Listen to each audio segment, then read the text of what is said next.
جب الفاظ نکلتے ہیں تو دل تک پہنچتے ہیں، ورنہ جو الفاظ صرف منہ سے نکلتے ہیں ان کی کانوں سے آگے رسائی ہی ممکن نہیں۔ میں نے کبھی کنجوس کو محبت دیتے نہیں دیکھا۔ محبت ہمیشہ سخی لوگوں کے ہاتھوں سے پھوٹتی ہے۔ انسان کے قول و فعل اس کے دل میں چھپی ہوئی کیفیت کو ظاہر کرتے ہیں۔ سفر زندگی میں محبت اور طاقت واپس لاتا ہے۔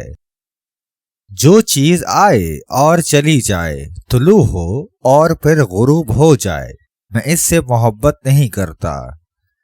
غم تمہیں آنے والی خوشیوں کے لیے تیار کرتا ہے۔ یہ دل سے ہر چیز کو اچھی طرح صاف کر دیتا ہے تاکہ نئی خوشیاں داخل ہونے کے لیے جگہ تلاش کر سکیں۔ محبت کے علاوہ جو کچھ تم دیکھتے ہو وہ ہمیشہ نہیں رہتا۔ محبت کرنے والے آخر کار کہیں اور نہیں ملتے، وہ ہمیشہ ایک دوسرے میں ہوتے ہیں۔ اگر ہر رگڑ سے تم پریشان ہوتے ہو تو پھر تمہارا آئینہ کیسے صاف ہوگا؟ فکروں کو بھول جاؤ، سوچو فکر کس نے پیدا کی؟ قید میں کیوں رہتے ہو جب دروازہ مکمل کھلا ہے؟ ان لوگوں کو نظر انداز کرو جو تمہیں خوفزدہ اور اداس کرتے ہیں، جو تمہیں بیماریوں اور موت کی طرف لے جاتے ہیں۔ اس نے کہا، تم کب تک آگ میں جلتے رہو گے؟ میں نے کہا، جب تک میں پاک نہ ہو جاؤں۔ ہمیشہ ان لوگوں کے قریب رہو جو دلوں کو سمجھتے ہیں۔ اس درخت کے سائے میں بیٹھو جو ہمیشہ کھلا رہتا ہے۔ ہر گنے کا رس میٹھا نہیں ہوتا، ہر زوال کا عروج نہیں ہوتا، ہر آگ میں خواب نہیں ہوتے، ہر سمندر میں موتی نہیں ہوتے۔ خدا کے قریب جاؤ، وہ اس زندگی کا چشمہ ہے۔